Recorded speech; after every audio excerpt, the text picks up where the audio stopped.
मध्यंतरामध्ये जोरदार टाळी आणि जोरदार नाम. मला टाळी आणि नाम जोरदार ऐकू येऊ द्या. फक्त मला नाही, बरेच ठिकाणी ते ऐकू जाऊ द्या. त्याची आज गरज आहे.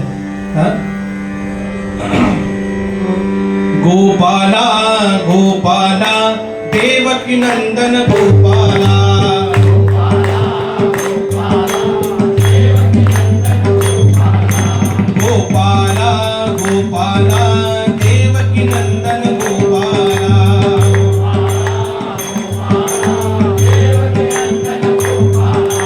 गोपाला गोपाला देवकी नंदन गोपाला, गोपाला गोपाला देवकी नंदन गोपाला, गोपाला गोपाला देवकी नंदन गोपाला,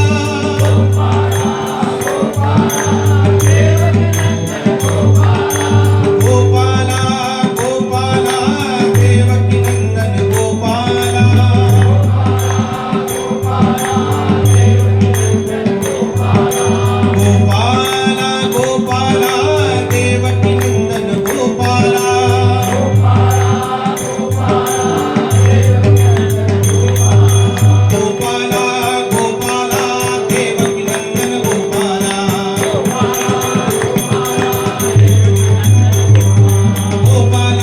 गोपाला देवकी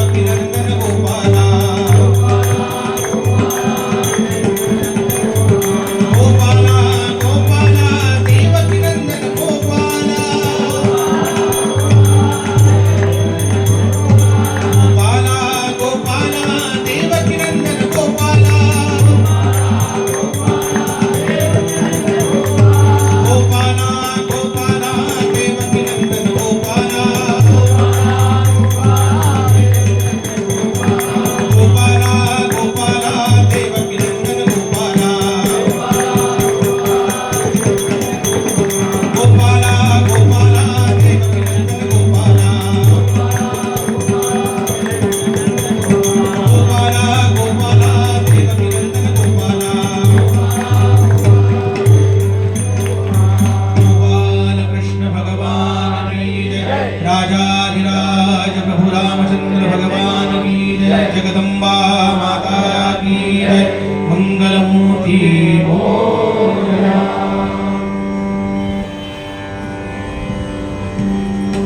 परवशता पाश दैवे जाचा गळा लागला, परवशता पाश दैवे जाचा गळा लागला, परवशता पाश दैवे जाचा गळा लागला, परवशता पाश दैवे जाचा गळा लागला.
उद्देशानं भारतामध्ये आलेले इंग्रज आले होते व्यापार करण्यासाठी, पण इथं येऊन इथले मालक होऊन बसले आणि जवळपास 150 वर्षासाठी भारताला आपल्या गुलामगिरीच्या कचाट्यामध्ये पकडून बसले. अर्थात ते जेव्हा आले होते तेव्हा भारत किती वर्ष गुलामगिरीमध्ये राहणार आहे हे तेव्हा माहिती नव्हतं.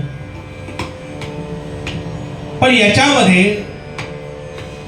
पहिला उठाव झाला तो 1857 स्वातंत्र्य समर.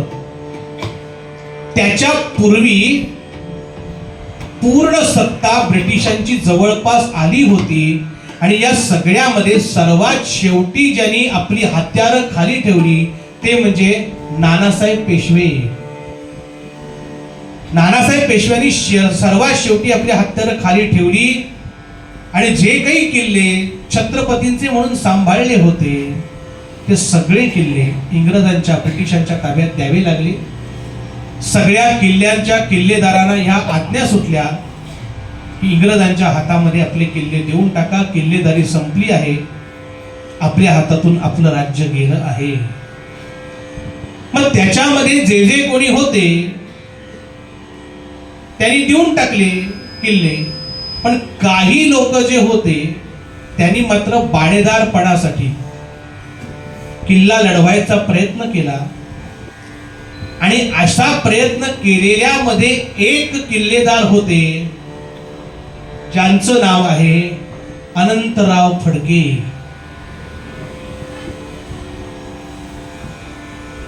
कुलाबा जिल्ह्यामध्ये असणार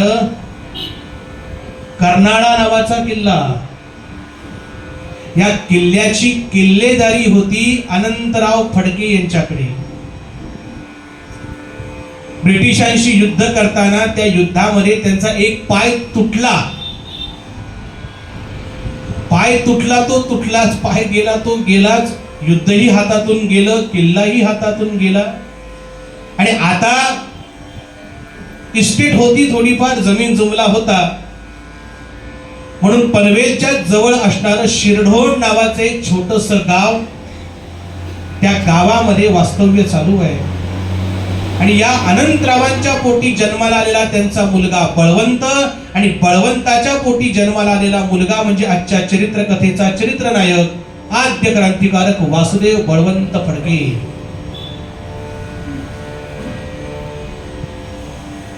घरामध्ये तशी सुबत्तता आहे. बरं, हे जे काही घरात जन्माला आलं होतं प्रकरण वासुदेव नावाचं, हेही साधारणतः हनुमंतासारखंच लहानपणी खोडकर आहे, अतिशय खोडकर लहानपणी.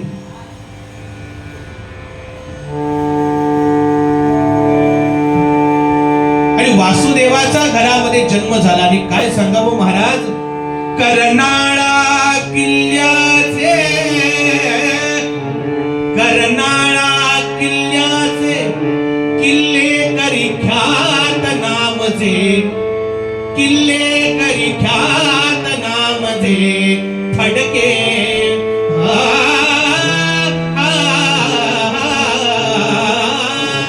कर्नाळा किल्ल्याचे किल्ले करी ख्यात नामचे फडके.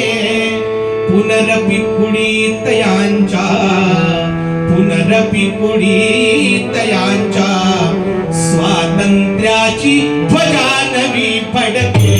राम राम राम सीतापते राम राम राम राम रघुत्तम राम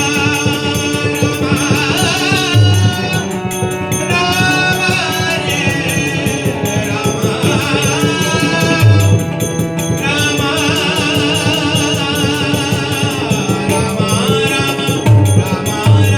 राम राम रघुत्तम राम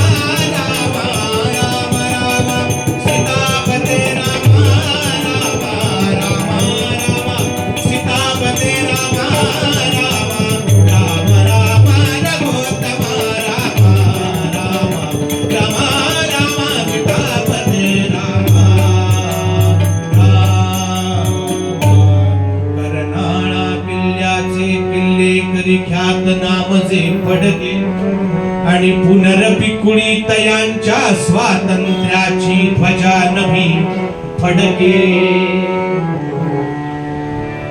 फडके या शब्दाचे अर्थ 3. मराठी भाषेची कमाल आहे. फडके म्हणजे एक, पुसायची फडके.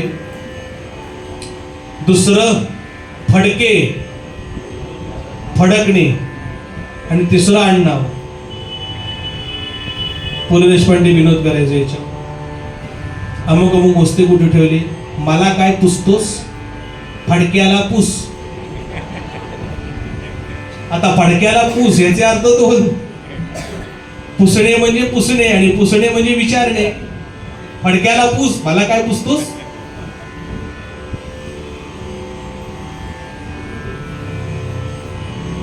आणि आपल्या घरामधल्या मोठ्यांचे संस्कार लहानांवरती होत असतात बरं. म्हणून लहानपणापासून नकळत आजोबांकडून झालेले संस्कार काय गोड आहेत ते ऐका. या अनंतरावांना दरवर्षी 3000 झाडं लावायची असा त्यांचा नेम होता. किती? 3000. त्याच्या पुढचं वाक्य महत्वाचं आहे. 3000 झाडं लावायची आणि ती जगवायची. तर वृक्षारोपण दिनाला आमच्याकडे मोठमोठे पेंडॉल पडतात, मंत्री जंत्री संत्री सगळे येतात आणि मग ते छानपैकी फोटोग्राफर वगैरे, बातम्यांमध्ये कव्हरेज वगैरे. आणि सगळं झालं की ते भाषणाला उभे राहतात. आपल्याकडची वृक्षारोपणाची प्रथा फार प्राचीन आहे, फार जुनी आहे, एक सांस्कृतिक वारसा त्याला आहे. अरे हो, पाठांतर उत्तम. याच्या पुढचं वाक्य, गेली 15 वर्ष आपण याच खड्ड्यामध्ये रोप लावत आलो आहोत. काय अर्थ या वाक्याचा समजायचा? 15 वर्ष आपण याच खड्ड्यामध्ये रोप लावतोय, म्हणजे सगळं वृक्षारोपण खड्ड्यातच. पण 3000 झाडं लावायची आणि जगवायची. हा लहानगाव वासुदेव असायचाच ना बरोबर. त्यानं प्रश्न विचारावा, आजोबा ही झाडं लागली आहेत हे कळतं कसं तुम्हाला? अरे त्याला पहिल्यांदा ते जे बीज असतं का नाही ते जमिनीत जातं, मग त्याच्याला खाली मुळं फुटतात, त्या मुळाला उपमुळं फुटतात. पण ही उपमुळं फुटलेली कळणार कशी? अरे वरती रोप आलं म्हणजे फुटलं. अच्छा असं असतं होय. 3000 झाडं लावली आणि रोज त्यांना येऊन बघायचं. आणि तुम्हाला सांगतो झाडांवरती इतकं अत्यंतिक प्रेम होतं अनंतरावांचं की एखादं झाड जगलं नाही किंवा ते पुरेसं वाढलं नाही ना तर त्या झाडापाशी बसून रडायचे हो लहान पोरासारखे. बाळा का रे वाढत नाहीस तू? काय झालं? काय झालं? का वाढत नाही? रागावलास का आमच्यावर? असे रडायचे हो समोर बसून. ते 3000 झाडांपैकी बाकी सगळी झाडं वाढली, एकच झाड काही वाढेना. रडायला लागले, का रे वाढत नाहीस? आजोबा काय झालं? अरे बघ ना रे वाशा, ही सगळी झाडं वाढली बघ ना, हे एकच झाड वाढत नाही. अहो त्याला अजून उपमुळं फुटली नसतील. तुला रे काय माहिती? मग मी रोज उपटून बघतोय ना. जो एक दणका दिला. मूर्खा, उपमुळं फुटली ती अशी बघायची असतात का? अरे त्याला वरती रोप आलं म्हणजे आता उपमुळं फुटली ही त्याची खूण असते. पण आजोबा ही जी तुम्ही आंब्याची झाडं लावताय याला साधारण किती वर्षांनी आंबे लागतील? लागतील एक 15-20 वर्षानंतर. म्हणजे तेव्हा तुम्ही नसणार. आजोबांना सांगितलं तेव्हा तुम्ही नसणार. काय माहिती आता? नाही पण तेव्हा तुम्ही नसाल तर मग कशासाठी लावता ही आंब्याची झाडं? का एवढी आंब्याची झाडं लावता पण तुम्हाला काही खायला मिळणार नाहीत आंबे, मग कशाला लावताय? आणि त्यावेळेला आजोबांनी नकळत केलेला संस्कार आहे वासुदेवा. अरे प्रत्येक झाड फक्त फळं स्वतःलाच मिळावी म्हणून लावायची नसतात. त्या झाडाची फळं, त्या झाडाची सावली इतरांना सुद्धा आपल्या मागून मिळत राहावं यासाठी सुद्धा अनेक कार्य, अनेक झाडं लावायची असतात. हा नकळत लहानपणी झालेला संस्कार पुढच्या कार्यामध्ये त्यांना उपयोगी पडला आहे. अत्यंत खोडकर.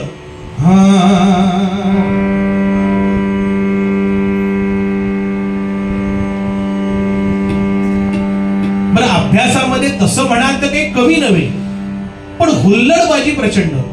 पण इतिहास हा विषय निघाला की मात्र जे काय पोराच्या अंगात अवसान यायचं.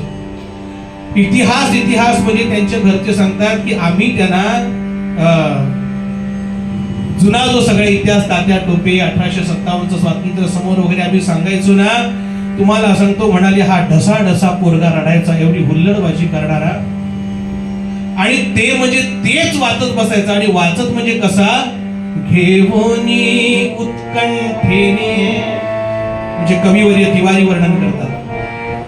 घेऊनी उत्कंठेने वाचावा गत इतिहास, घेऊनी उत्कंठेने वाचावा गत इतिहास, भिजवावी त्याची पाने माझावा दीर्घोश्वास, भिजवावी त्याची पाने सोडावा दीर्घोश्वास, पूर्व दिव्यते लक्षोनी, पूर्व दिव्यते लक्षोनी, आम्ही आज ती सृष्टी, पाहुनी आज ती सृष्टी, येते वद सहजी वदता, एक काळ ऐसा होता, एक काळ ऐसा होता, एक काळ ऐसा होता.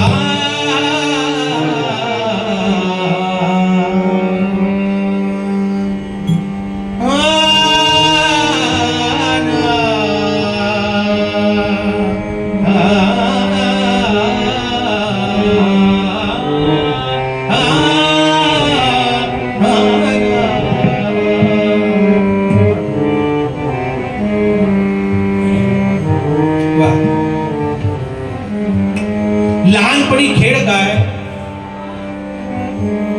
बोकडाची जोडी घ्यायची. आणि हे सगळे खेळ आजोळी गेल्यावर, आता आजोळ कुठे, जवळ असलेलं कल्याण हे त्यांचं आजोळ, डोंबिवलीच्या पुढचं कल्याण हे त्यांचं आजोळ. त्या आजोळी गेल्यानंतर बैल मिळाले नाही तर बोकड घ्यायचे आणि त्यांची बैलगाडी तयार करायची. तुम्ही म्हणाल बोकडांची बैलगाडी तयार करतो, यात नवल काय. पण चांगला तयार झालेला बोकड, त्या बोकडाची जर एक धडक बसली तर काय आसमान दाखवतो आपल्याला कल्पना नाही महाराज. बोकडाच्या डोक्यात प्रचंड ताकद आहे. हो, प्रचंड ताकद आहे बोकडाच्या डोक्यात. त्या बोकडांना घ्यावं, त्यांना बांधावं, त्याच्यावर बसून अशी रपेट करावी गावामध्ये. एक दिवस आपल्या आजोळी आलेला असताना उल्हास नदीला, माहिती ना उल्हास नदी, त्या उल्हास नदीला अति प्रचंड पूर आला. बरं, यांची अंगामध्ये मस्ती अशी की पुरामधल्या पाण्यामध्ये उड्या टाकायची आणि पोहायचं. हुड हुड हुड म्हणजे किती हुड बुद्धी असावी लहानपणी. म्हणून म्हटलं हनुमंतांसारखाच खट्याळ आणि खोडकरपणा लहानपणी असलेल्या वासुदेवरावाच्या अंगामधला. आणि म्हणून आईला हे लक्षात आलं की आता त्यानं पुराच्या पाण्यात जाता कामा नाहीये. म्हणून आई सांगितलं, वाशा आज काही झालं तरी खेळायला बाहेर पडायचं नाही. मग मी काय करू, इथं झोप. ह्याला आयुष्यात दुपारी झोपायचं माहिती नाही. झालं दुपारी जेवण झालं, आता काय करावं, आई म्हणते जायचं नाही. झालं, एका बाजूला आई झोपली, एका बाजूला आजी झोपली, मध्ये या साहेबांना घेतला झोपायला. आणि साधारणतः आई झोपली की नाही चेकिंग करायच्या पद्धती असतात. आई घाबरे मेल्या, झोप, म्हणजे अजून ती जागी आहे. आई झोपलीस, झोप रे मेल्या वाशा. आई बोट किती आहे, 4 आहेत का 3 आहेत, काय उत्तर नाही. झालं, विकेट पडली. चला, आईचा डोळा लागला, आजीचा डोळा लागला आणि साहेब उठले आणि गेले पशार. आग्र्याहून सुटका झाली होती. संध्याकाळी 5 वाजले, 5:30 वाजले आणि त्यांची आई, जिचं नाव सरस्वतीबाई, म्हणाली, आई बघितलंस कसं आहे, आधी झोप म्हटलं तर झोपत नाही आणि झोपल्यानंतर कुंभकर्णाला लाजवेल अशी झोप. वाशा उठ, 5:30 झाली, उठ. तू कशाला हाक देतोय, उठ, नाही तर मी आता लाथ घालीन कमरेत. नाही उठत म्हटल्यावर जी लाथ घातली, पांघरुणाच्या घरून लोड बाहेर. आग्र्याहून सुटका केव्हा झाली होती, लोड बाहेर आला आणि मग मात्र जे धावं दणाणलं आईचं, कुठं गेला कुठं गेला कुठं गेला. प्रत्येकाच्या घरामध्ये जाऊन तुम्हाला सांगतो 6 वाजले, 6:30 वाजले, 7 वाजले, अंधार पडला, पण वासुदेवाचा मात्र पत्ता नाही. त्याच्या बरोबर असणाऱ्या सगळ्या मित्रांच्या घरी ही माऊली जाऊन आली. तुमच्या बरोबर वासुदेव माझा होता का हो? गेला का? अहो गेला घरी. मग कुठे? आमच्या घरी आला नाही अजून. आणि आता जर आपल्याला मुलगा सापडला नाही तर काय तोंड घेऊन मी सासरी जाऊ, अशी आईची अवस्था झाली, अशी आईची अवस्था झाली. आणि म्हणून संध्याकाळी देवांपाशी दिवा लावला. आजी विचारते, तिकडे पण असंच करतो का ग? काय सांगू आई तुला, त्याच्या अंगातला द्वाडपणा मला आता डोक्याला ताप झालाय. थांब म्हणाली, त्याचं तंगडच मोडून ठेवते आणि आजोबासारखा लंगडा करून ठेवते त्याला. ती म्हणाली, अगं आई, त्याला लंगडा करशील तेव्हा करशील, पण तो त्याच्यासाठी घरी तर येऊ दे, मग लंगडा करशील ना. देवांपाशी दिवा लावला आणि घरामध्ये गोपाळकृष्णाची मूर्ती आहे. त्याला सांगितलं, भगवंता, हा माझा गोपालकृष्ण माझ्या घरातला वासुदेव सापडला नाही तर मी कुठल्या तोंडानं माझ्या सासरी जाऊ नये? कुठे लपवून ठेवल्यास माझ्या वासुदेवाला, सांग बरं. आणि ढसा ढसा ढसा रडायला लागलेली आई बघितली आणि धान्याच्या पोत्याच्या मागून आवाज आला, आई मी इथं आहे. कोण बोलला? धान्याच्या पोत्याच्या मागून त्याला वर काढला. आई मी इथं आहे.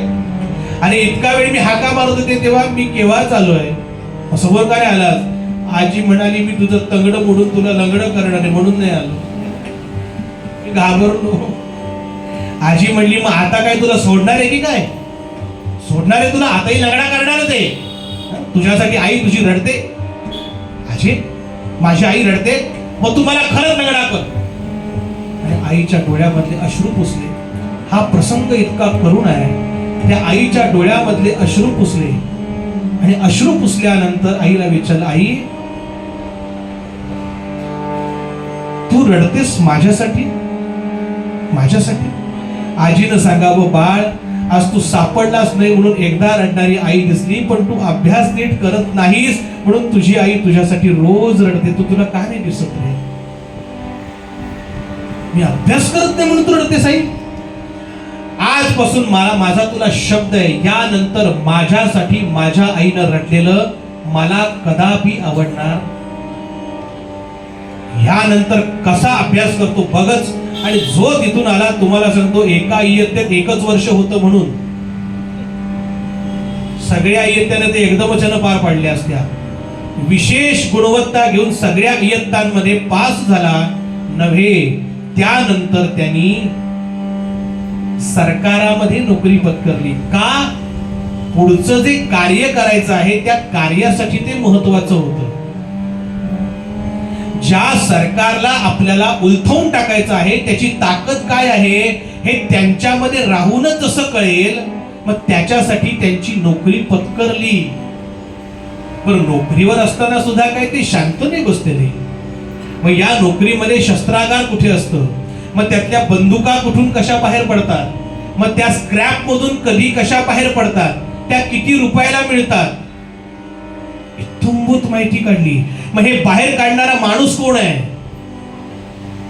त्याच्याशी आपली मैत्री कशी वाढवता येईल भविष्यासाठी, त्या सगळ्याची आखणी वासुदेव बळवंत फडके त्या नोकरीमध्ये असताना करतात. पण नोकरीवर असताना सुद्धा काही आपला दम तसा कमी नव्हता ठेवलेला. एक प्रसंग असा फार चरित्रामध्ये गोड आहे. त्यांच्या ऑफिसमध्ये एक भंडारी नावाचा साहेब होता. आडनाव त्याचं भंडारी, जातीनं भंडारी नव्हे, आडनावच भंडारी. हा खरा भारतीय, पण हा भारतीयांना शिव्या घालायचा, यो डॉग रास्कल्स. आल्याबरोबर कोणी आला की झाली याची सहस्रनामावली सुरुवातच हो. पाऊल ठेवल्या बरोबर सहस्रनामावली सुरुवात. रोज याचं चालू. आणि तू काय म्हणायचं, अरे अरे तुमची लेकाच्यानो 5 रुपये द्यायची लायकी नाही. इंग्रज सरकार उदार, ब्रिटिश सरकार उदार म्हणून तुम्हाला 20 रुपये देतं. 5 रुपये द्यायची तुमची लायकी नाही. ऐकून घेतलं काही दिवस. वासुदेवानी दुसऱ्या ठिकाणी आपला इंटरव्ह्यू दिला आणि दुसऱ्या ठिकाणी 35 रुपये पगाराची नोकरी पत्करली. त्याचा कागद हातात घेतला आणि आपल्या ऑफिसमध्ये आले पूर्वीच्या, आणि आल्याबरोबर त्या भंडाऱ्याने आपलं सहस्त्रनाम सुरू केल्यावर जी फाटकने कानाखाली वाजवली होती, वर्णन आहे. पुढचे 2 दात पडले आणि त्यानंतरचं पुढचं काही काळ काय घडलं हे भंडाऱ्याला आज तक आठवलेलं नाही. मला फक्त कानाखाली बसली आणि 2 दात पडले एवढंच भंडाऱ्याला आठवतंय. आणि तो शुद्धीवर आल्यानंतर त्याला सांगितलं, तुम्ही नालायक आहात म्हणून आम्हाला 20 रुपयावरती खपवून घेताय, अन्यथा आम्हाला 35 रुपयाची सुद्धा नोकरी मिळू शकते. काय समजला? मी इथून जातोय पण माझे सगळे मित्र इथेच आहेत. उद्या मला जर कळलं की पुन्हा तुझं सहस्रनाम सुरू झालंय तर तिकडच्या ऑफिसमध्ये इथे येईन आणि उरलेले सगळे दात पाडून टाकीन. डेंटिस्टला काम म्हणून शिल्लक ठेवायचं नाही. असा काही दहशत बसवली होती पूर्वीच्या ऑफिसमध्ये. त्यांची मित्रच सांगतात, तो पुढे पुढे तर आम्हाला या वासुदेव नावाच्या शब्दाचा फार मोठा आधार होता. म्हणजे तो जर काही बोलायला लागला ना तर आम्ही जोगाच खिडकीतून बाहेर बघून म्हणायचो, अरे वासुदेवा काय म्हणता. काय नाही की भंडारी लगेच शांत. इतकी वासुदेव नावाच्या शब्दाची जबरदस्त, इतकी वर्ष नोकरी चालू आहे, सगळं चालू आहे.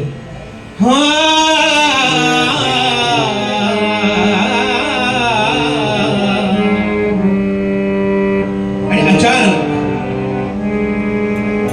आई अत्यवस्था असल्याची तार आली. आई अत्यवस्था आहे, निघून ये. तोपर्यंत आमचे वासुदेव बळवंत फडके कुठं राहत होते?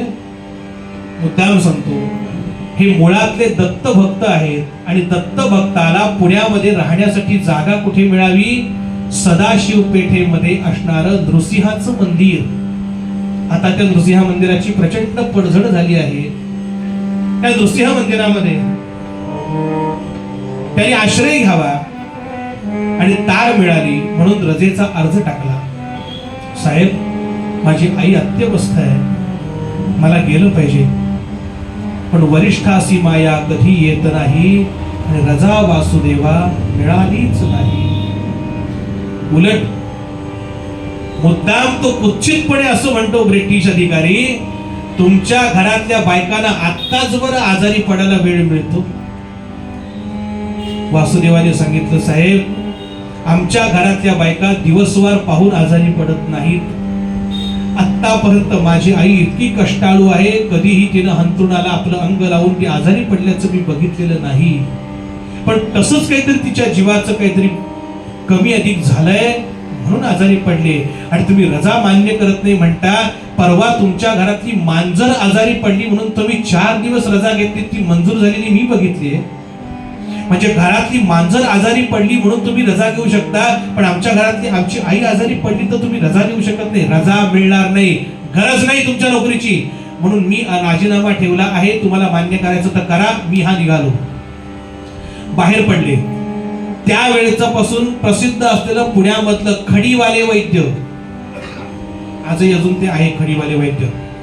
त्या खडीवाले वैद्यांच्या इथून काही मात्रा घेतल्या, काही रामबाण औषधं घेतली, काही चाटणं घेतली आणि जे निघाले तेव्हा आगगाडी सुरू झाली होती, पण लोणावळ्यापर्यंत. लोणावळ्याच्या पुढे एकतर पायी किंवा मग बैलगाडीनं यावं लागेल. म्हणून लोणावळ्यापर्यंत कसे बसे आले आणि ब्रिटिश सरकारच्या ऑफिसमधून आज्ञा सुटल्या, हा रजा मंजूर न होता गेला आहे. कदाचित ऑफिस मधली काही कागदपत्र पळवली असल्याची शक्यता आहे. जिथे असेल तिथे याला अटक करून ठेवा. लोणावळ्याला आले आणि तिथेच अटक झाली.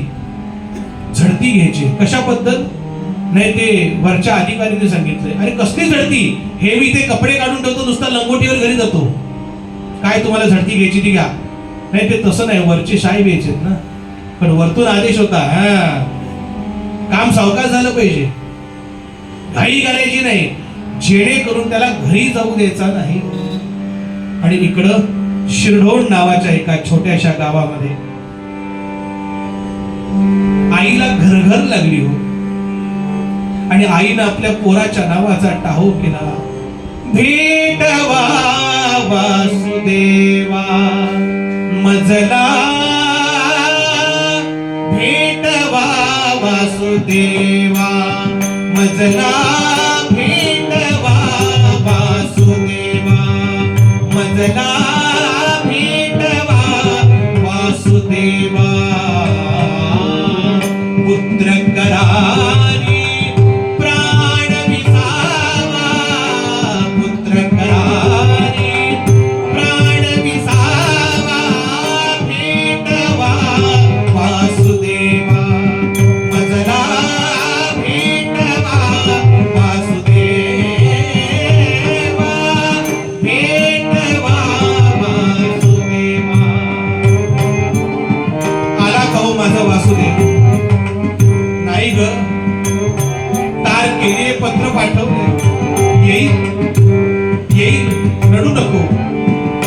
कात्रे सगळी शिथिल झाली, कात्रे सगळी शिथिल झाली, जीवाची शाश्वती न उरली, जीवाची शाश्वती न उरली, परलोकाची दिसती मंडळी, परलोकाची दिसती मंडळी, परलोकाची दिसती मंडळी, शेवटचा हा ध्यासच जीवा, शेवटचा हा ध्यासच जीवा, भेटवा वासुदेवा, मजला भेटवा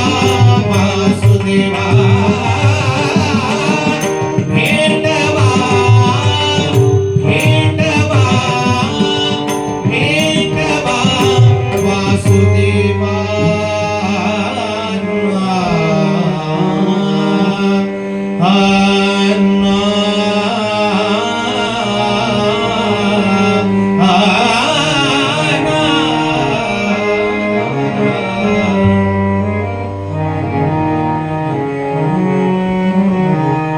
सगळं विसरा आणि प्रसंग डोळ्यासमोर आणण्याचा प्रयत्न करा. मी सांगायचा प्रयत्न करतोय माझ्याकडे.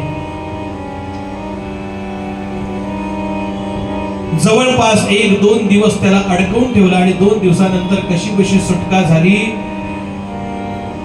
आणि वासरू जसं आपल्या गायीकडे चौखोर उधळून सुटतं ना, तसे वासुदेवराव सुटले होते.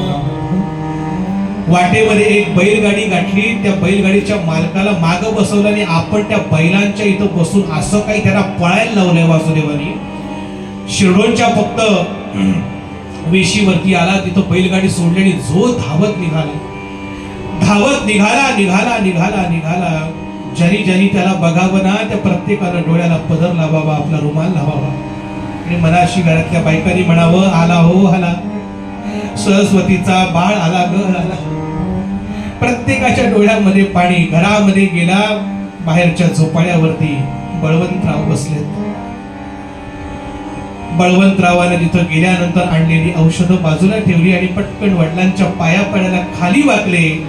पण पायाला हात लागायच्या आधीच वडिलांनी हात धरले आणि वर उठवला आणि सांगितलं, वाशा वाशा, अशा वेळेला नमस्कार नाही करत.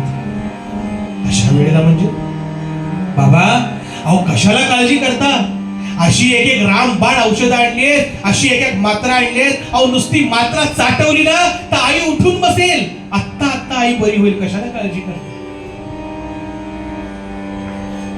बळवंतराव शांतपणे म्हणाले, आई उठून बसेल, जिवंत असेल तर उठून बसेल, जिवंत असेल तर उठून बसेल.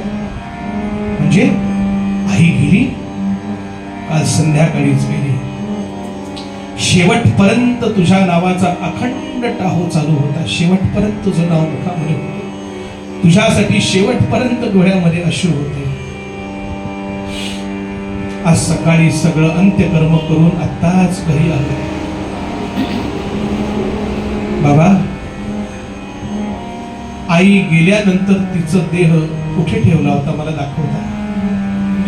आजही आपल्याकडे मनुष्य गेल्यानंतर 10 दिवस एखादी पणती किंवा दिवा लावून ठेवायची पद्धती आहे.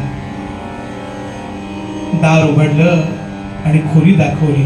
खाली सारवून त्या ठिकाणी पणती लावून ठेवली होती आईच्या नावाने. वासुदेवराव पटकन आतमध्ये गेले, त्या पणतीला नमस्कार केला आणि त्या पणतीवरती आपला हात धरला, ज्योतीवरती, आणि आपल्या मनातलं स्वगत बोलतात, आई आई, या जुलमी ब्रिटिश सरकारमुळे तुझी माझी अखेरची भेट पण नाही होऊ शकली. माझ्यासाठी तुझ्या डोळ्यामध्ये एकही अश्रू पाहू न शकणारा मी देह सोडताना माझ्या आठवणीमध्ये तू खूप रडली असणार आहेस याची मला पूर्ण खात्री आहे, पूर्ण खात्री आहे. पण काय करू, सरकारी नोकरीमध्ये अडकलो म्हणून मला काही करता येईल. भारतीयांना सुद्धा भावना असतात, भारतीयांना सुद्धा मन असतं. हा विचार नसणारं नालायक ब्रिटिश सरकार आम्हाला मिळालं हे आमचं दुर्दैव आहे. पण आई, तुझ्या जात्या जीवाची शपथ, अगो माझ्यासारख्या अशा कितीतरी आयांना आपल्या मुलांपासून तोडलं असेल या ब्रिटिश सरकारने. शेवटचा श्वास माझ्या देहामध्ये असेपर्यंत नाही या जुलमी ब्रिटिश सरकारला उलथवून टाकायचा प्रयत्न केला तर नावाचा तुझा मुलगा सांगणार नाही आहे. एवढं म्हणेपर्यंत चामडं जळलं हाताचं. तो जळका वास बाहेर आला तशी बाप पटकन आला आणि हात काढून घेतला. माशा काय करतोस, नको रे असं करू, काय केलंस हे. वासुदेवांचं उत्तर आहे, मरताना माझ्या आईला काय यातना झाल्या असतील ह्याची रोज आठवण राहिली पाहिजे. घास घेताना या जखमेवरून ती रोज आठवण राहिली पाहिजे, म्हणून ती जखम हाताला करून घेतली आहे. आता ब्रिटिश सरकारचं सरकार उलथवून टाकल्याशिवाय मी शांत बसणार नाही. भाषा असं नको रे बाबा. आशीर्वाद देता येत नसेल तर किमान देऊ नका, पण वाईट शब्द उच्चारू नका. का वास्तुदेवता तथास्तु म्हणत असते. पुन्हा एकदा तिथून बाहेर पडताना बळवंतरावांना माहिती हे पोरग काय ऐकणार नाही. त्यांनी एकच सांगितलं, छत्रपती संभाजी महाराजांना जे पत्र लिहिलं होतं, जे मी पूर्वरंगात सांगितलं होतं, ते लक्षात ठेव आणि कार्य कर. बहुत लोक मेळवावे, एक विचारे भरावे आणि कष्टे करोनी घसरावे मिळेंच्यावरी. हे केलंस तर विजय शक्य आहे. अर्थात आपली आई गेली म्हणून ब्रिटिश सरकार उलथवून टाकायचा प्रयत्न वासुदेवरावांनी केला असा कृपया गैरसमज करून घेऊ नका. आणि त्यांच्याबद्दल आणखीन एक ओरड अनेक लोकांमध्ये आहे, तीही सांगतो. वासुदेवरावांच्या बाबतीमध्ये वर्णन करताना त्यांच्या मागे एक शब्द लावला जातो, आद्य क्रांतिकारक वासुदेव बळवंत फडके. काही लोकांचा यावरही आक्षेप आहे की त्यांना आद्य कसं म्हणणार, आद्य म्हणजे पहिला कसं म्हणणार. का याच्या आधी 1857चं युद्ध झालंय ना, पण त्याच्या आधी पहिला रामसिंग कुकाचं युद्ध झालंय, पहिला हुतात्मा त्याच्यामध्ये होणारा मंगल पांडे, त्याच्याही आधी उमाजी नाईकांचं युद्ध झालंय. मग एवढी सगळी युद्ध झालेली असताना ह्यांना आद्य कसं म्हणावं.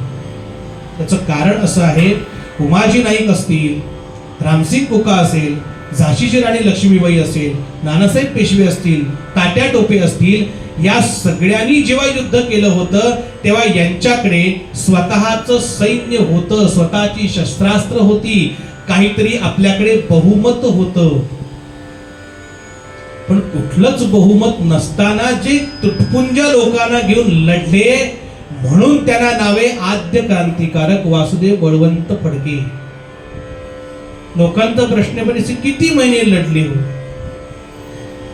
महिन्यांचाच विचार करून सांगायचं म्हटलं तर साधारणतः आजच्या काळामध्ये सगळे म्हणून साधारण 4 ते 6 महिने.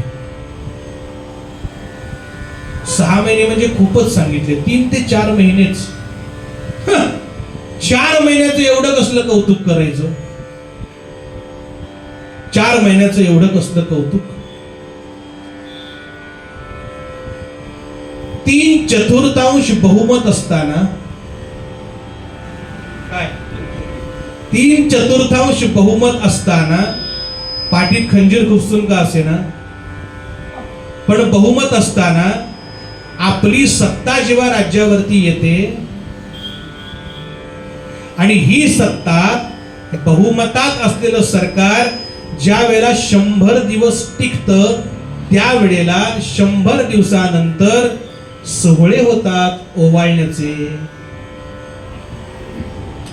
मिल्यानो घरी बसून सरकार चालवत आहे, मंत्रालयात येऊनही नव्हे, घरी बसून सरकार चालवलं. 100 दिवस सरकार चालवलं म्हणून त्यांचे सोहळे होतात, ओवाळून घेतलं जातं. कोणीच नाही ओवाळलं तर कोराड्यामध्ये दिवा ठेवून आपणच त्याच्यामध्ये ओवाळून घेतात. कोण ओवाळून घेतील? मला सांगा, 3/4 बहुमत असताना जर 100 दिवस सरकार टिकलं, आमची 100 भरली नाही म्हणून जो ओवाळून घ्यायचं असेल, तर 1% सुद्धा बहुमत नसताना जे 4 महिने लढले त्यांचं कौतुक का नाही करायचं? कुठेतरी गणित मांडावं लागेल ना. 100 दिवस म्हणजे किती होतात साहेब? 3.25 महिने. स्पष्ट बहुमत असताना तुम्ही 3.25 महिने टिकला, आरत्या ओवाळताय. पण त्यानंतर जेव्हा परत आले तेव्हा वासुदेवरावांच्या डोक्यात विचार असा होता की बहुतेक नोकरीवरून काढलं असेल. पण एक आश्चर्याची बाब, नोकरी तशीच होती, नोकरी चालू होती. पण त्यानंतर जेव्हा ते आले, मग मात्र त्यांनी सगळ्या लोकांना एकत्र करायला सुरुवात केली. थोडा पेस द्या ना मला, ते थोडा वाढून द्या मला. सगळ्यांना एकत्र करायला सुरुवात केली. मग एकत्र करायचं म्हणजे कुणाला एकत्र करायचं? तर लोकांना या ब्रिटिश सरकारच्या विरोधात उभं करायचं असेल तर आता आपल्याला हे पुन्हा मागासारखंच व्हायला लागलं. तर आपल्याला काय करावं लागेल? लोकांपर्यंत या ब्रिटिश सरकारच्या जुलमांचा पाढा वाचावा लागेल. मग तो कसा वाचायचा? ठिकठिकाणी आपल्याला व्याख्यानं द्यावी लागतील. मग आता व्याख्यानांची जाहिरात कोणी करायची? स्वतःच. हे सगळं नोकरीत राहून करायचं. ज्या दिवशी व्याख्यान द्यायचं आहे त्या दिवशी एक ताट आणि एक चमचा घ्यायचा, सगळ्या गावात फिरायचं आणि दौंडी फिटवायची. आज संध्याकाळी शनिवार वाड्यावरती वासुदेव बळवंत फडक्यांचे व्याख्यान होणार आहे हो, ताटली वाजवत आहे. आणि हे गावभर फिरून संध्याकाळी पुन्हा व्याख्यानाला उभं राहायचं. आणि हे व्याख्यान झाल्यानंतर व्याख्यानाला गर्दी जवळपास 5-50 हजार लोकांची. हो, गर्दी तुडुंब. पण व्याख्यान संपताना त्यांनी एक आवाहन करावं की ज्यांना या सशस्त्र क्रांतीमध्ये उभं राहायचं आहे त्यांनी मला नृसिंह मंदिरामध्ये सदाशिव पेठेमध्ये येऊन भेटावं. व्याख्यानाला गर्दी 50,000, भेटायला माणसं 5. भेटायला माणसं 5. दुर्दैव. म्हणून त्यांच्या लक्षात आलं की पांढर पेशा लोकांचं हे काम नव्हे. जेनू काम तेनू ठाय, दुजा करे सो गोता काय. हे पांढर पेशा व्यक्तीचं काम नव्हे. याच्यासाठी जो दणकट आहे असाच माणूस निवडावा लागेल. म्हणून आता त्यांनी माणसं निवडली. रामोशी, भिल्ल, आदिवासी अशी सगळी जमात एकत्र केली. त्या रामोशी लोकांना एकत्र केलं. त्यांना सांगितलं, अरे तुम्ही रामोशी म्हणजे रामवंशी, म्हणून रामोशी. बरं, या रामोशांचा एक प्रॉब्लेम असा झाला होता की यांना ब्लॅकलिस्ट मध्ये टाकलं होतं ब्रिटिश सरकारने. म्हणजे कुठेही चोरी झाली, कुठेही दरोडा पडला की पहिली चौकशी कुठे येणार? रामोशांच्या वस्तीवर. म्हणजे काही कारण नसताना कानफट्या नाव पडलेलं. मग आता तुम्हाला उभं राहायचं असेल, बरं या सगळ्याचं शिक्षण त्यांनी कोणाकडून घेतलं विचारा बरं. हे सगळं करण्यासाठी मला माझी शारीरिक जी तयारी करावी लागेल. मग त्याच्यामध्ये लाठीकाठी आहे, शस्त्रविद्या आहे, कुस्ती आहे, बंदूक चालवणं आहे, अश्वारोहण आहे. कुणाकडून शिक्षण घेतलं विचारा. त्यांचं नाव इतिहासामध्ये आहे वीर लहुजी वस्ताद मांग. जात मुद्दाम सांगितली. मला जातीचा उल्लेख एवढ्यासाठी करायचा आहे, सध्या जातीचं जे काय राजकारण चालू आहे. हे चित्पावन, एकारांती चित्पावन कोकणस्थ ब्राह्मण आहेत बरं का. आम्हाला काही हल्ली नको तिथे जात शोधायची सवय झालेली आहे ना. आरतीमध्ये पण आम्ही जात शोधतो संतांची, त्याला काय करावं. एकाने मला सांगितलं, तुम्हाला माहिती का नामदेव महाराज म्हणाले शिंपी नव्हते, ते गोकुळस्थ ब्राह्मण होते. म्हटलं नाही, ते स्वतः सांगतात मी शिंपी आहे म्हणून. नाही नाही, त्यांनी सांगितलं ना आरतीत. कुठे आरती सांगितलंय बघा बरं. आषाढी कार्तिकी भक्त चंद्रभागे मध्ये स्नाने जे करती, दर्शन हे मात्र तया होय मुक्ती, केशवासी नामदेव. भावे आडनाव कुणामध्ये आहे? नामदेव भावे, त्यांचं आडनाव मूळचं भावे, कोकणस्थ ब्राह्मण आहेत. म्हटलं इथे भेटलात, वर भेटू नका, एवढी आमच्यावर कृपा करा. संतांची सुद्धा असे जात शोधायला जातात, त्याला काय करावं. पण या सगळ्यांना घेऊन वीर लहुजी वस्तादांच्या वस्तीमध्ये, मांग वस्तीमध्ये जाऊन त्यांच्या पायावर डोकं ठेवून ते शिकले. दानपट्ट्या सकट सगळं शिकले. पण पुणे 30 मधल्या सदाशिव पेठे लोकांनी काही बोलले नाहीत बरं. ते तुम्ही आमच्या सदाशिव पेठेत राहता हो, आणि तुम्ही ते मांग वस्तीमध्ये जाता हो, ते आमच्या सदाशिव पेठेत चालायचे नाही हो, इथून बाजूला. कोणी बोलायला पुढे आलं नाही, कारण सगळ्यांना माहितीये भंडारी प्रकरणाची इतकी प्रचंड दहशत होती महाराज, काय सांगावं. आणि या सगळ्या जाती एकत्र केल्या आणि आपलं सैन्य म्हणजे किती, सैन्य म्हणजे किती, अवघं 350-400, अवघं 350-400. पण हरकत नाही, शिवाजी राजांचा हा सुद्धा एक कित्ता गिरवला. सुरुवात तर करू, नंतर लोक जुळत जातील. जमवोनी रान जाती, जमवोनी रान जाती, जमवोनी रान जाती, पंडाला चेतवी परमेशा प्रार्थुनी, या परमेशा प्रार्थुनी, या साह्याला बोलवी, परमेशा प्रार्थुनी, या साह्याला बोलवी. तास्याच्या शृंखलाया, तास्याच्या शृंखलाया, तास्याच्या शृंखलाया, बघुनी या यादवी, बघुनी या यादवी. सुखद्याचा वेश केला, सुखद्याचा वेश केला, सकलाला दानवी. संभोनी रानजाती, संभोनी रानजाती, पंडाला चेतवी, पंडाला चेतवी, पंडाला चेतवी. सगळ्यांना एकत्र केलं. आणि आता आराखडा किती सुंदर आखलाय बघा. आराखडा असा आखलाय की आता आपण एकच काम करायचं. 3 गोष्टी मी तुम्हाला सांगतो तेवढ्या करायच्या. सगळ्यांना एकत्र बसवलं आणि या सगळ्यामध्ये दौलतराव रामोशी हा सेनापती ठरला. हे जे कोणी रामोशी एकत्र केले होते त्यातला दौलतराव रामोशी हा त्यातला मुख्य ठरला.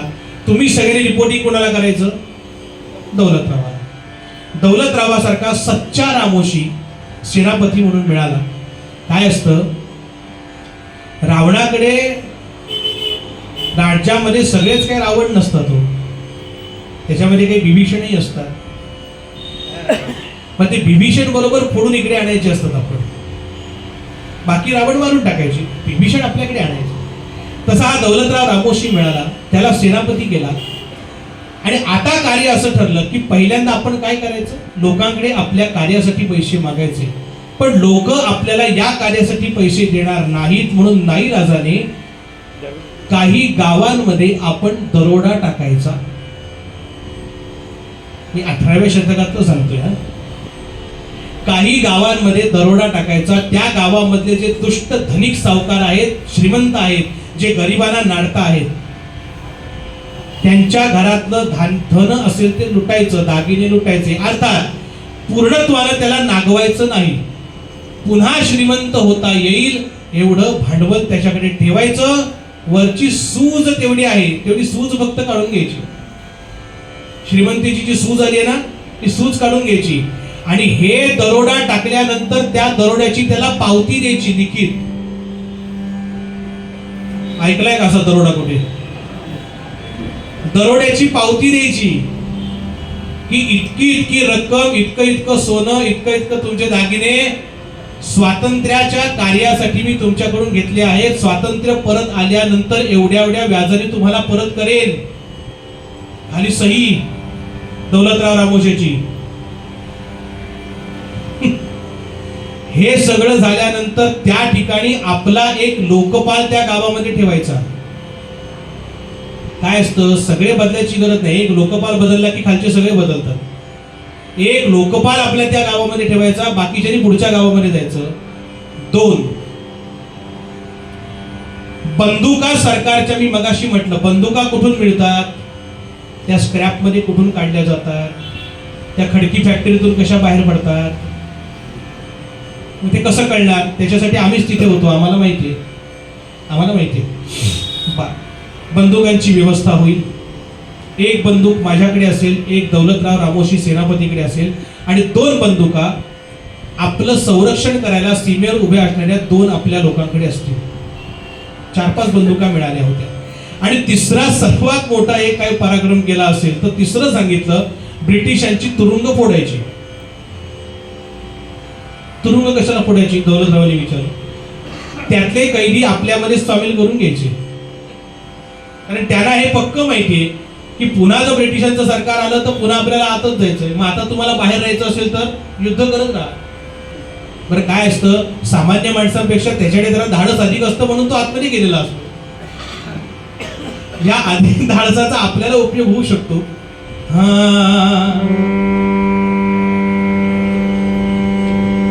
आणि हा सगळा विषय ठरला.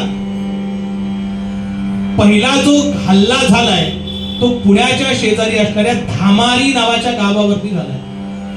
महाशिवरात्रीला हे सगळं करायचं ठरलं. सगळ्यांना एकत्र केलं आणि तो काळ कुठला होता? 1879 साल.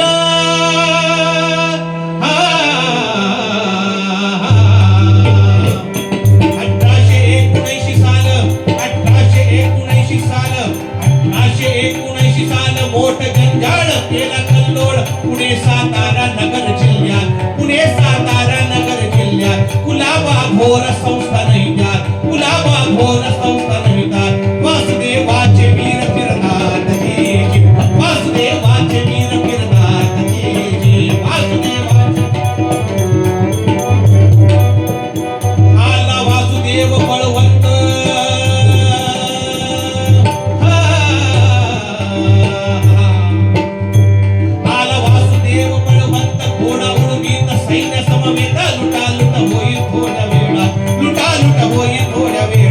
खबरट होई साऱ्या लोकात. होई अदृश्य जाई डोंगरात जी. होई अदृश्य जाई डोंगरात जी. होई अदृश्य जाई.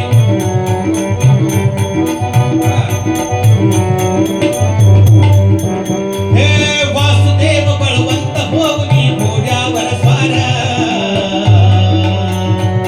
हे वासुदेव बळवंत होऊनी घोड्यावर स्वार. भरलेली बंदूक पाठीला हाती तलवार. भरलेली बंदूक पाठीला हाती तलवार. हे जायलुटीवर हात टाकिना स्त्रिया मुलावर. हे जायलुटीवर हात टाकिना स्त्रिया मुलावर. धनिका लुटतो परी गरिबाना नाही छळणार.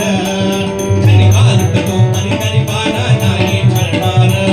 हे वासुदेव बळवंत होऊनी घोड्यावर स्वार. हे भरलेली बंदूक पाठीला हाती तलवार.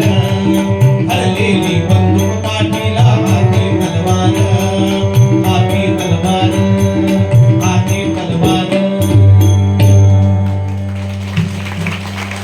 मी मगाशी सांगितलं होतं, जमवोनी रान जाती बंडाला चेतवी.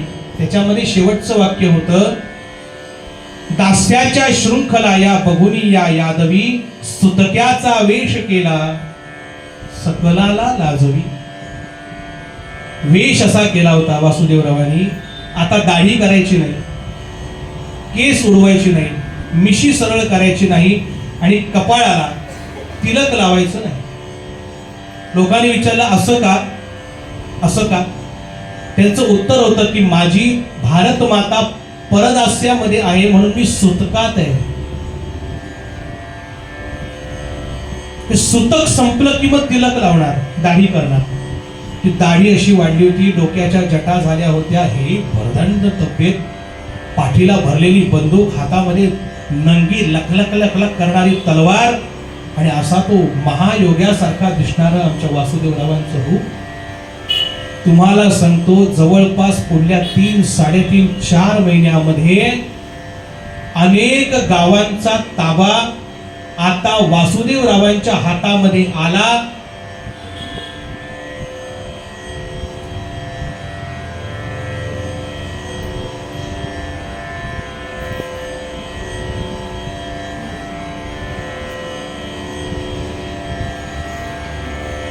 हा ताबा वासुदेवरावांच्या हातात आला अशी बातमी गेली होती. तुम्हाला सांगतो वासुदेवरावांना पकडण्यासाठी ब्रिटिश सरकारने काय डोकं चालवलं. अनेक भिंतीवरती भित्तीपत्रकं चिकटली. वासुदेवराव बळवंत फडके यांना जिवंत किंवा मृत पकडून आणून दिल्यास 5,000 रुपयाचे जाहीर बक्षीस. एका माणसाने येऊन सांगितलं वासुदेवरावांना अशी अशी भित्तीपत्रकं चिकटली. होय. दुसऱ्या दिवशी त्याच भित्तीपत्रकाच्या बाजूला आणखीन मोठं भित्तीचित्र वासुदेवरावांचं चिकटलं.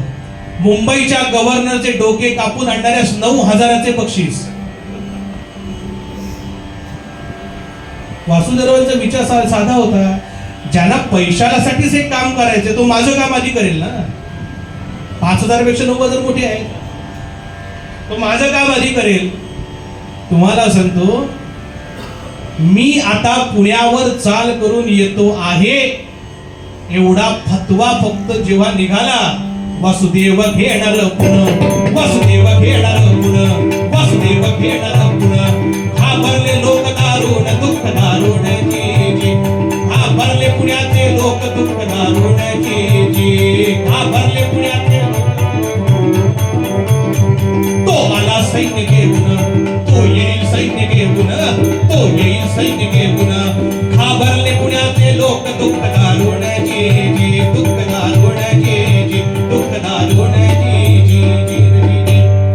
वासुदेवराव पुण्यामध्ये येता जेवढी बातमी फक्त पोचली, तुम्हाला सांगतो पुण्यामधल्या ब्रिटिश सरकारने होल्डॉल केला होता रेल्वे स्टेशनवरती की आता बहुतेक परत जायला लागतंय ब्रिटिशला, इंग्लंडला परत जावं लागतंय.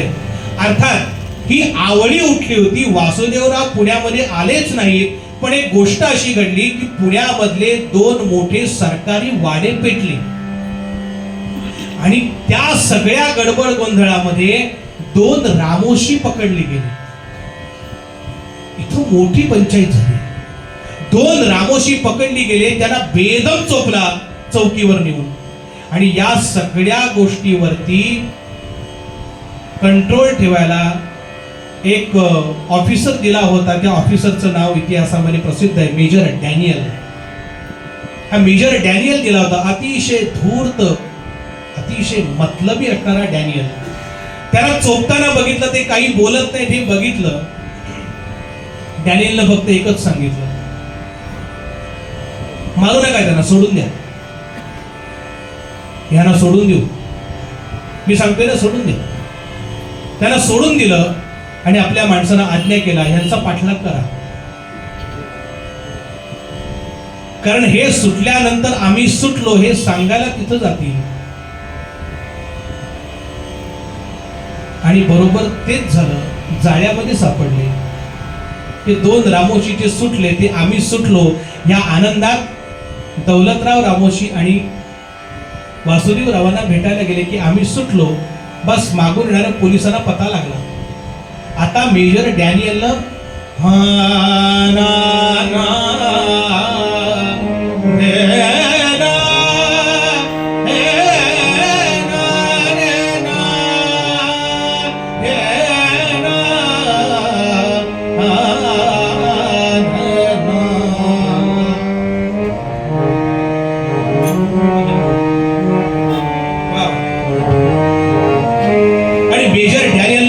सगळं सैन्य घेतलं आणि आता जो सुटला वासुदेवरावांवरती,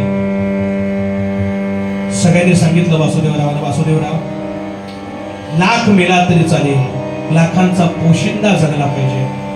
तुम्ही एक काम करा, तुम्ही दत्तभक्त आहात, तुम्ही काही कराल इथून निष्ठा आणि आता एखाद्या दत्त ठिकाणाचा आश्रय घ्या, तेच तुम्हाला वाचवू शकतात.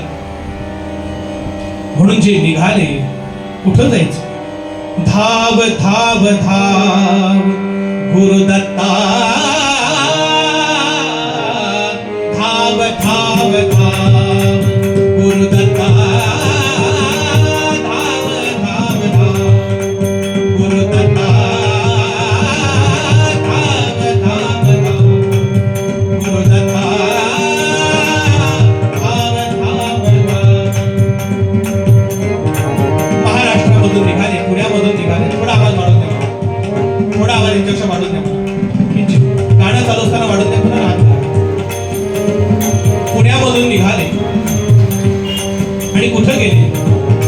दत्त महाराजांचं सिद्धस्थान ज्या ठिकाणी आहे त्या गाणगापुरामध्ये आहे. सुटक्याचा वेश आहे, कुणी ओळखणार नाही अशी खात्री होती. म्हणून गाणगापुरामध्येच काही दिवस मुक्त स्वरूपामध्ये राहिले. पण त्यांचं ते चित्र बाहेर प्रकाशित झालं आणि पुण्यामधल्या एका ऑफिसरची, पोलिसाची बायको गाणगापुरामध्ये दर्शनाला आलेली असताना तिने वासुदेवरावांना बघितलं आणि नेमका तीरही टिकत नाही म्हणतात त्या प्रकारे घरी येऊन ती नवऱ्याला बोलली, काय ब्रिटिश सरकार मूर्ख आहे, ते इथं त्यांना सोडतायत, आम्ही त्यांना गाणगापुरात बघितली. आणि पैशाच्या आणि बढतीच्या मोहापायी आमच्याच भारतीय पोलिसांनी जो त्यांच्या ठिकाणी नोकरी करतोय त्यानं ब्रिटिश सरकारला बातमी दिली, वासुदेवराव गाणगापुरात. तोपर्यंत महाराष्ट्रामध्ये कळसुबाईचं शिखर, ज्या ठिकाणी सगळा धान्याचा साठा होता, ज्या ठिकाणी सगळा शस्त्र साठा होता, तो सगळा पकडला गेला. जे सोनं नाणं, जे दागिने आणले होते, ते ज्या ठिकाणी लपवले होते, ते पुण्यामधलं अजूनही प्रसिद्ध असलेलं स्थान म्हणजे खजिनावीर. कुठे खजिनावीर? पुण्यात. ज्या ठिकाणी ते राहत होते दुसऱ्या मंदिरात, त्याच्या बाजूला असणारी खजिनावीर. आता तिकडे बघायला जाऊ नका, आता त्यात काही नाहीये. पूर्वी त्या खजिनाविरीमध्ये खजिना लपवून ठेवत असत. मध्ये लागेल तसा त्यांचा माणूस खाली जाऊन तो खजिना काढून घेऊन येत असे. आता नुसतीच विहीर आहे, खजिना आतमध्ये नाहीये. आता जो खजिना आतमध्ये आहे तो फारच भयंकर आहे. सदाशिव पेठेमध्ये असणारा खजिना विहीर. एवढी बातमी लागल्याबरोबर डॅनियल निघाला घोड्यावरून, गाणगापुराच्या दिशेने निघाला. ही बातमी ज्या वेळेला लागली त्यावेळेला वासुदेवराव निघाले निघाले निघाले. पाठलागावरती डॅनियल आहे, काय मौज आहे. डॅनियल घोड्यावरून पाठलाग करतोय, वासुदेवराव पायी पळताय. चरित्र वर्णन करतं, 3 ताप अंगात असताना हा माणूस मैलोन मैल पळतो आहे, पायात चप्पल न घालता. देवर नागर नावाच्या ठिकाणी आले आणि समोर एक नदी आडवी आली. एवढा ताप अंगामध्ये असताना आणि एवढं पळून झाल्यानंतर ही नदी ओलांडून जाणं शक्य नव्हतं. म्हणून त्या नदीच्याच ठिकाणी जवळ असलेल्या एका विहाराचा आश्रय घेतला आणि मागून डॅनियल घोड्यावरून आला. त्यानं बघितलं नदी आहे, नदीच्या पलीकडे गेलेली पावलं दिसली नाही. एवढा पळालेला माणूस आता नदी पोहून जाऊ शकत नाही, याचा अर्थ तो इथंच कुठेतरी आहे. म्हणून त्यांनी आपला सर्च लाईट चालू केला. पोलिसांकडचा सर्च लाईट वेगळा असतो. त्या सर्च लाईट मध्ये तुम्ही त्याला दिसता पण तो तुम्हाला दिसू शकत नाही. त्या सर्च लाईट मध्ये त्यानं बघितलं, विहार बघितले, जे जे कोणी झोपले होते ते बघितले. आणि एका विहारामध्ये पांघरुणामधून तलवार बाहेर आलेली दिसते. एवढा पुरावा पुरेसा होता. डॅनियलनी एक पाय तलवारीवर ठेवला, एक पाय दुसऱ्या हातावर ठेवला आणि वासुदेवरावांच्या पोटावरती पटकन जो बसला आणि नरड्याला हात लावला. You are under arrest Vasudev Balwant Phadke, you are under arrest. आता कुठं जाशील पळून? तरी वासुदेव बळवंत फडकेने त्याला हसून विचारावं, डॅनियल, अखेर तू मी असा निशस्त्र असताना, झोपलेला असताना घातानं पकडला. कुठल्याही योद्ध्याला असं मरण, असं कैद आवडत नाही. एरवी देवी मी दमलो, ते अंगात ताप आहे. ताप म्हणजे हात लावला तर तव्यासारखं अंग गरम लागेल, एवढा अंगात ताप आहे. आपण एक काम करू, इथल्या समोरच्या या अंगणामध्ये कुस्ती करू. तू कुस्तीत मला पाड आणि घेऊन जा. डॅनियल हसला आणि म्हणाला, तुमची कल्पना चांगली आहे, पण ती मला परवडण्यासारखी नाहीये. अंगात 3 ताप असताना, पायामध्ये काही नसताना माणूस इतका दिवस पळू शकतो. तुम्हाला कुस्तीत नक्कीच पाडू शकतो, हे डॅनियल पक्का जाणून आहे.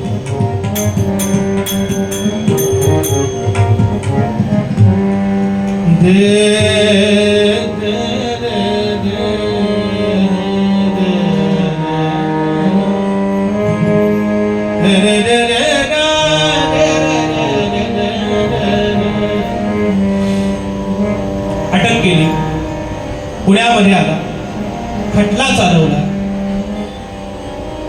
पहिल्यांदा फाशीची शिक्षा दिली होती वासुदेवरावांना. आणि वासुदेवरावांना विचारलं की तुम्हाला फाशीची शिक्षा दिली आहे, तुमच्या वतीनं कोणी वकील पत्र घ्यायला आहे का?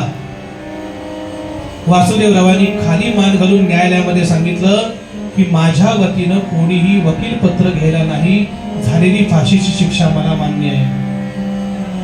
हे म्हणतायत तेवढ्यामध्ये त्या न्यायालयामध्ये आवाज आला, वासुदेवरावांचं वकील पत्र मी घ्यायला तयार आहे. कोण होती ही व्यक्ती? पुण्यामध्ये प्रसिद्ध असणारे सार्वजनिक काका जोशी. त्यांनी वासुदेवरावांची केस लढली. केस लढली खरी चांगल्यासाठी, पण आगीतून फुफाट्यात जायची वेळ आली.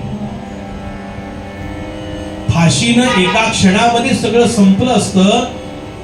अखेर फाशीची शिक्षा बदलून आजन्म सश्रम कारावासाची शिक्षा आली.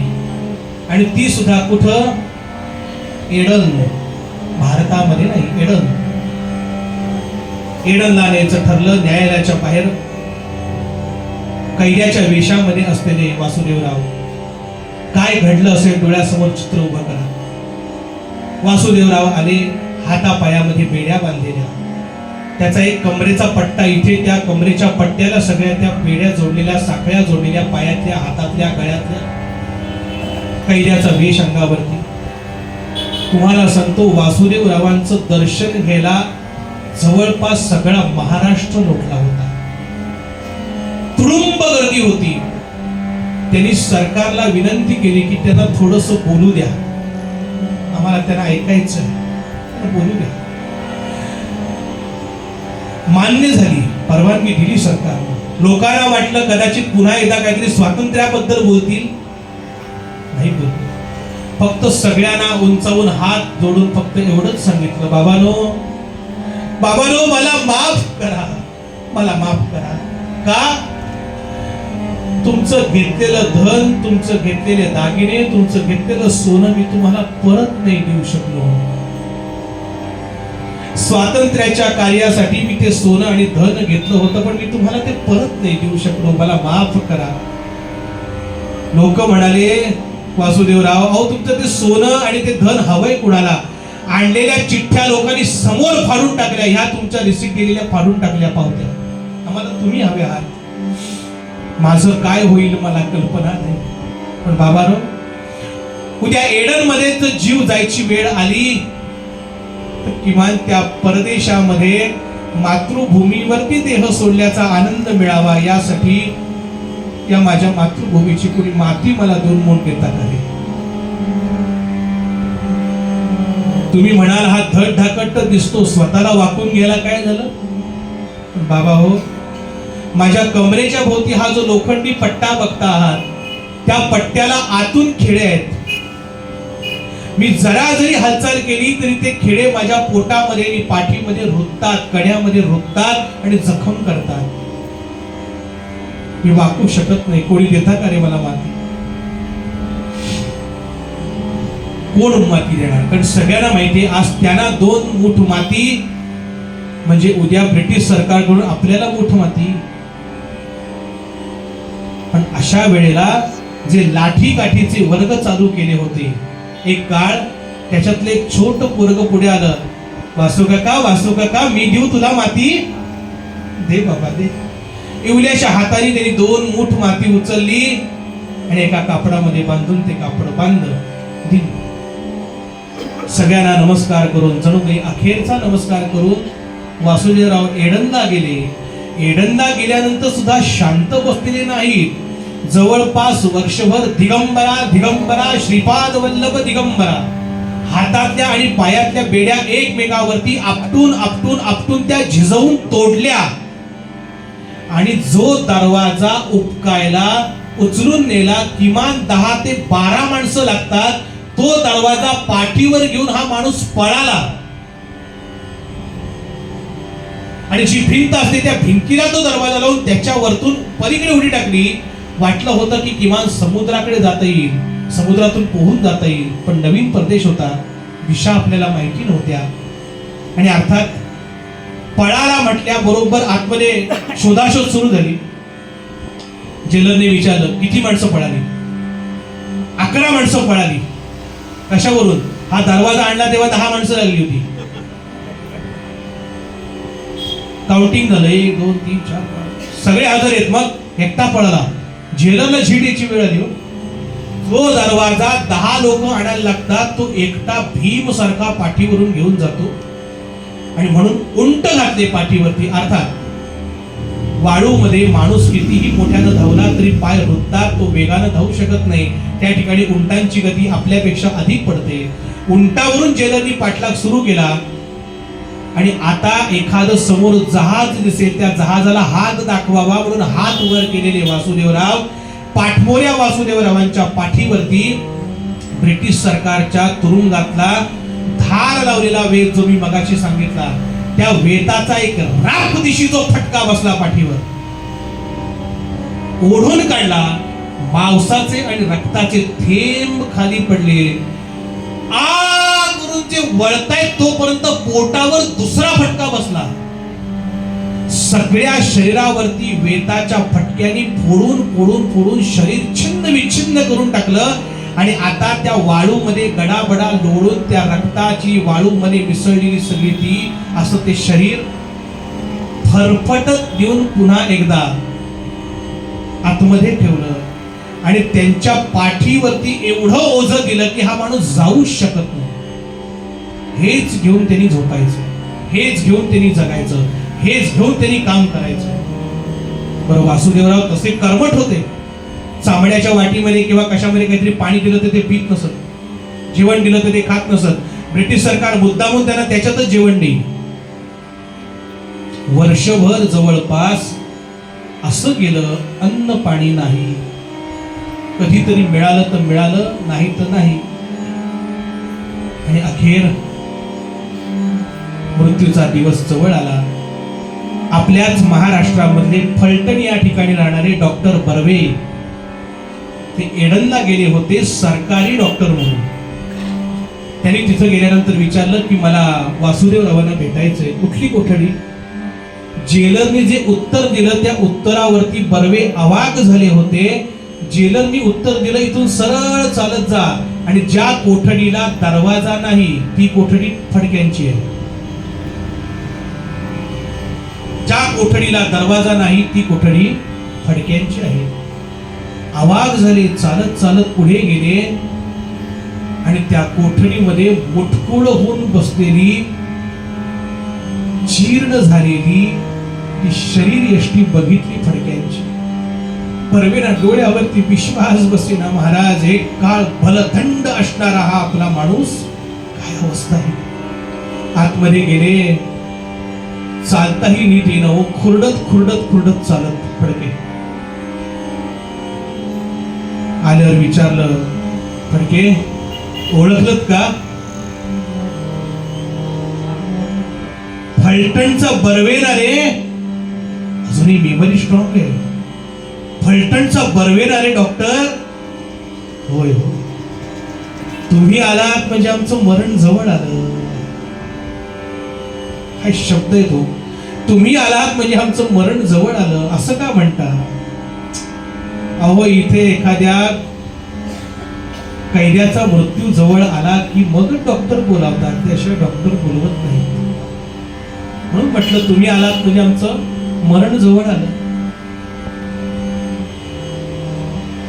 मी मुद्दामून तिकडून आलोय हो, पण ही काय अवस्था, शरीर असं का झालं? अहो, खायलाच देत नाही. अन्न पोटामध्ये पुरेसं गेलं की अंगामध्ये ताकद येते, हातापायातल्या बेड्या तोडता येतात, तुरुंगाची दारं उपकून काढता येतात. आणि हे सगळं थांबवायचं असेल तर अन्न पाणीच बंद केल्यानंतर माणसाने कसं जगावं बर्वे? अन्नच देत नाही.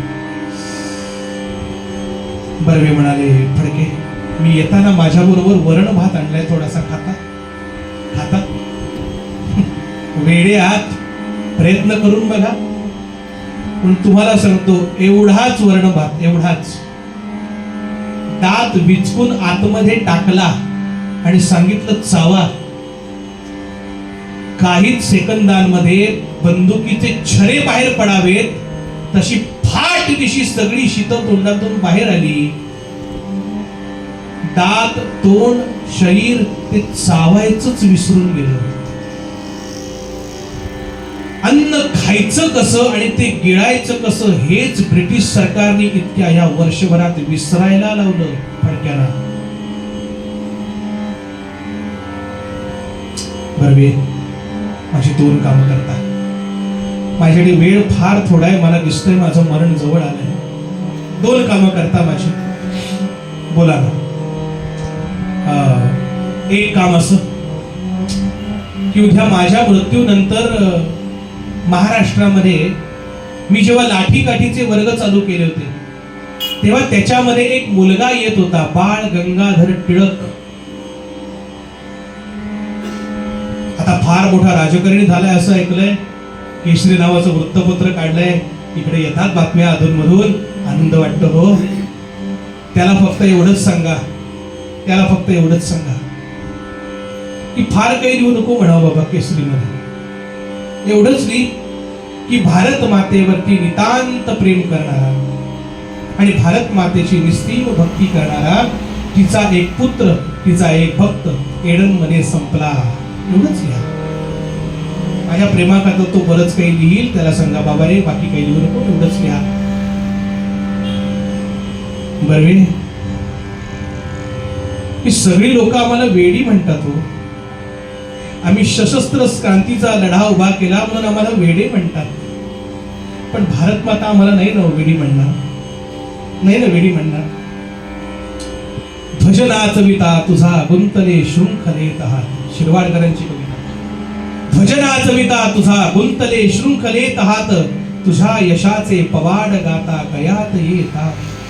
देता जीवन अर्घ्य तुला ठरलो वेडे पीर, सांगा वेडी तुझी मुले ही या अंधारात. बद्ध करानी अखेरता तुझ करीती परिपात, आई करती तुझ परिपात. गरजा जय जयकार क्रांतीचा. आम्ही तर आता कुठे जाऊ शकत नाही बर्वे, पण आमचे श्वास तर जाऊ शकतात. श्वासानोजा ओलांडून वायू संगे ही भिंत, अन आईला कळवा आमुच्या हृदयातील खंत. सांगा वेडी तुझी मुले ही या अंधारात, आई तुझिया पूजन केले म्हणून गुन्हेगार. हे सगळे लोक मला वेडे म्हणतात, पण तू मला वेड नाही ना म्हणणार. देशील ना पण तुझ्या कुशीचा वेड्याना आधार, आई वेड्याना आधार. गरजा जय जयकार क्रांतीचा, गरजा जय जयकार. आणि दुसरं काम बर्वेंनी विचारलं. दुसरं काम, हा बर्वे, मी भारतामधून जेव्हा आलो, महाराष्ट्रामधून आलो, तेव्हा येताना 2 मूठ माती या महाराष्ट्रामध्ये घेऊन आलोय. इथं कुठेतरी कोपऱ्यामध्ये असेल, बघता का? त्या सगळ्या कोठडीमध्ये शोधली, एका कोपऱ्यामध्ये पुरचुंडी पडली होती. हीच का?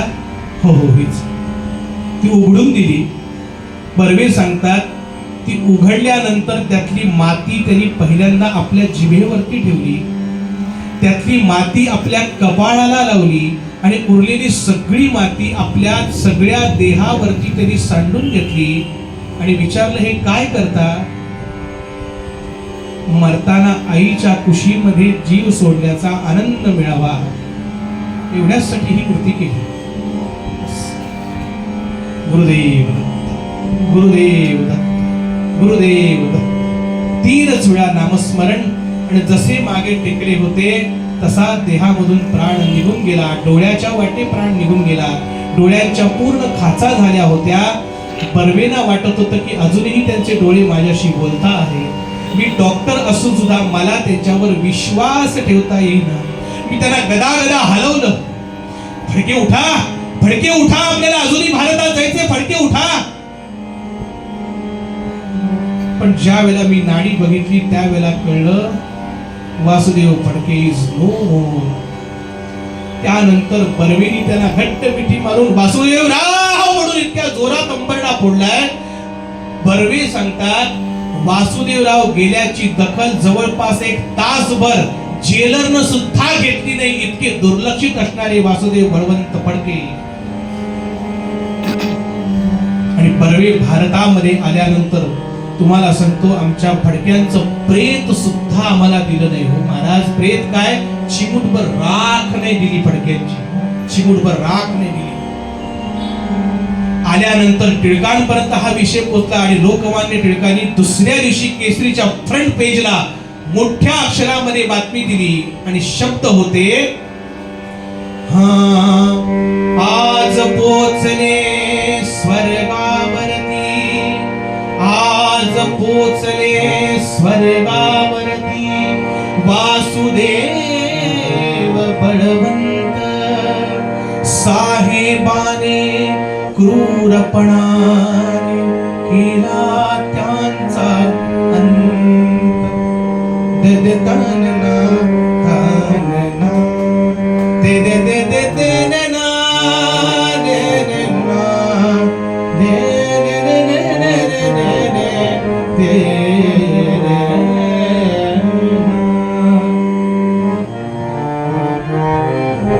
केसरीमध्ये ही बातमी आली. ब्रिटिश सरकारला वाटलं एक वासुदेव बळवंत फडके नावाचा वणवा आम्ही कायमचा शांत केला, म्हणजे आता कुठला वणवा पेटतो. पण ब्रिटिश सरकारचा हा सर्वात मोठा गोड गैरसमज ठरला महाराज. केसरी या वृत्तपत्रामध्ये ही बातमी फडकली आणि ह्या सगळ्या देशामध्ये केसरी वृत्तपत्र वाटलं गेलं. आणि ह्या फडक्यांच्या अंताचा, त्यांच्या खुनाचा, त्यांच्या हत्येचा प्रतिशोध घेण्यासाठी त्याच केसरी वृत्तपत्रावरती हात ठेवून पुढचा वणवा चाफेकर बंधूंच्या रूपानं पेटला. पुन्हा कधी इथे आलो तर हा पुढचा वणवा सांगेल. मालिका सुरू झालीच आहे. पुढचा चाफेकर नावाचा वणवा काय पेटला, त्यांनी काय या देशामध्ये जाळपोळ केली आणि इंग्रजाला सळो की पळो करून सुटलं. चाफेकर बंधूंना 3 भाऊ एकाच घरामधले फासावर लटकवले. आता ब्रिटिश सरकारला वाटलं की आता हे सगळं संपलं. कुठं संपतंय? चाफेकर बंधूंच्या हौतात्म्याची शपथ घेऊन, वासुदेव बळवंत फडक्यांच्या हौतात्म्याची शपथ घेऊन या दोघांच्या शपथेची एक मोठी वणव्याची भडका उडाला आणि तो भडका मात्र सरकारला परवडला नाही. अजूनही तो लोकांना परवडत नाही. तो वडवा म्हणजे स्वातंत्र्यवीर विनायक दामोदर सावरकर. हा वडवा अजूनही परवडत नाही. दुर्दैव एकाच गोष्टीचं आहे की देशासाठी, धर्मासाठी, देवासाठी कार्य करणाऱ्या चांगल्या माणसांच्या मागे आयुष्याची पुंजी मिळत नाही.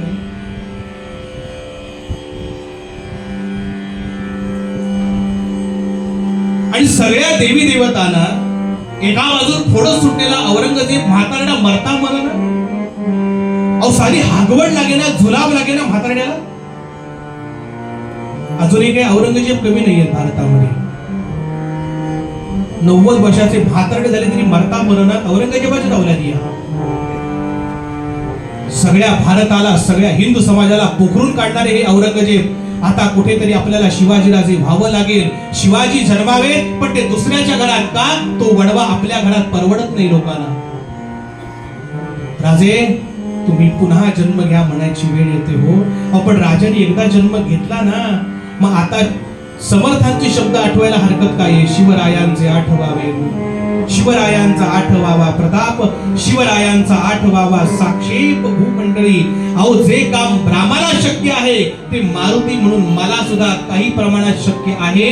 हे ज्या दिवशी माझ्या अंगातली भीम ताकद आता तरी मला कळली, आता तरी मी जागृत होऊन कार्य करेन, त्यावेळेला मी रामाचा खरा भक्त म्हणवेन, त्यावेळेला मी खरा हनुमंताचा भक्त म्हणवेन, त्यावेळेला मी खरा भारत मातेचा, हिंदू धर्माचा भक्त म्हणवेन. त्याशिवाय असा भक्त मी म्हणवण्याच्या लायकीचा नाही. का? एकच सांगतो, आमच्या या भारताला एक शाप आहे तेवढा सांगतो मी, उत्तरंगाला विराम देतो. थोडा वेळ मी जास्त घेतलाय, मला कल्पना आहे. एक शाप या भारताला आहे की एक सुखाचा, यशाचा, आनंदाचा घास तोंडाशी येता येता येता तो हुलकावणी निघून जातो. हे आजपर्यंतच चालत आलेलं कोड आहे.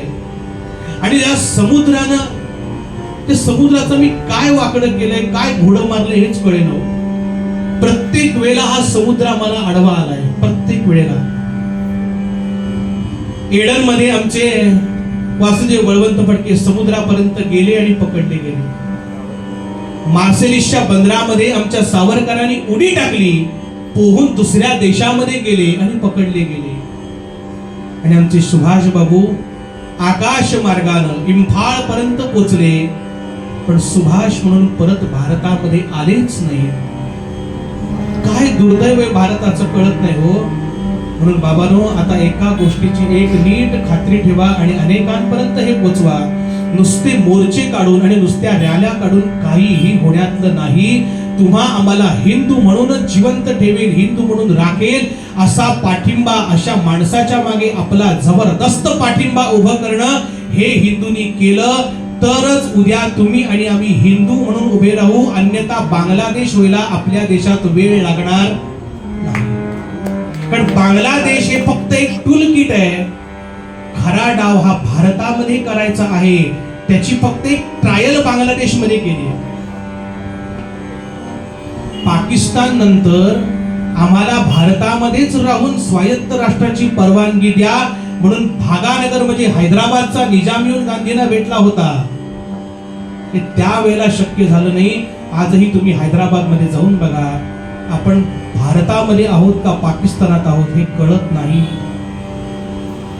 यानंतर पार्ट टाइम जॉब परवडणारा नाही, फुल टाइमच जॉब घ्यायला लागेल. इथे जमलेल्या सगळ्या लोकांकडून हे आता होणार नाही हे मला कळतं. पण आता ज्या लोकांनी हे करायचं त्यांनी आळस सोडून आता या कार्यामध्ये उतरणं गरजेचं आहे.